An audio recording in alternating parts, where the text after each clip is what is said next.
I wish to share this recent fascinating article on UFOs printed in Huffington Post.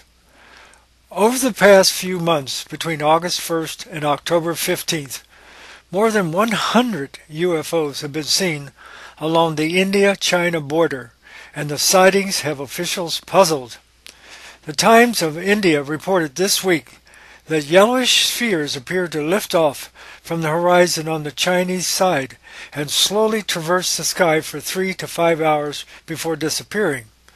The Times of India added that the UFO sightings have stumped numerous Indian military groups, including their Air Force, NTRO Technical Intelligence Agency, and the Indo-Tibetan Border Police.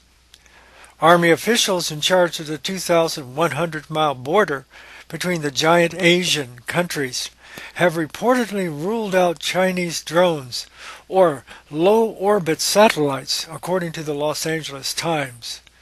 Members of the Indian ITBP sent reports to their Delhi headquarters describing the spheres as unidentified luminous objects, or ULOs, whether they've seen them during the day or night. After examining hazy photographs of the ULOs taken by the ITBP, Army officials ruled out unmanned aerial vehicles, reports India Today. In September, the Indian Army brought a mobile ground-based radar unit and spectrum analyzer to the top of a mountain near Pangong Lake between India and China. According to India Today, while one of the ULOs we reported sighted visually, it wasn't picked up on the radar, which indicated it was non-metallic, or I might add, non-physical in nature, that is, virtual. Also in September, a team of astronomers from the Indian Astronomical Observatory at Hanley observed the ULOs for several days.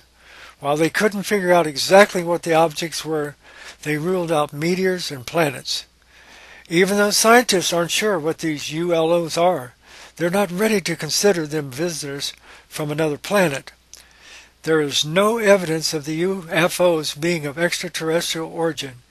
India Today quotes astrophysicist Yavant Narkekar. The implication of them being alien objects is fancy, not fact. In reflection, I think that this article and their sources bear some serious consideration. For instance, as a writer, researcher, and subjective observer of the so-called UFO phenomena, I concur with these latest scientific observations, though I tend to believe that there is far more to ULOs than this primary reports indicate. In my 2006 UFOs God from Inner Space book, I presented an in-depth study of the ULO-related phenomena. The essence of my theory rests in part on the highly elusive, luminescent, plasma-like nature of their appearances. Of course, this is only the tip of the iceberg, so to speak. In my opinion, their tendency to appear and disappear suggests that they are composed much like a light hologram. One has but to consult atomic physics to discover that matter undergoes multiple stages of evolution before it becomes a material substance. There is much about UFOs that indicate ULOs originate deep within the substrate of matter, perhaps arising much like an electromagnetic phenomenon. Thus, what we would see out here in the physical world would appear as a ghostly reflection from a non-physical or virtual entity that ascends out of the inner cosmos. Hence, any attempts to intercept these lights would be like chasing a hologram. Moreover, I believe that we are essentially encountering a fourth-dimensional energy source that our minds can interact with. Finally, there is an interesting secondary psychic aspect of ULOs that implies they are a paranormal manifestation. You may wish to read my book, UFOs God from Inner Space, to explore this subject deeper.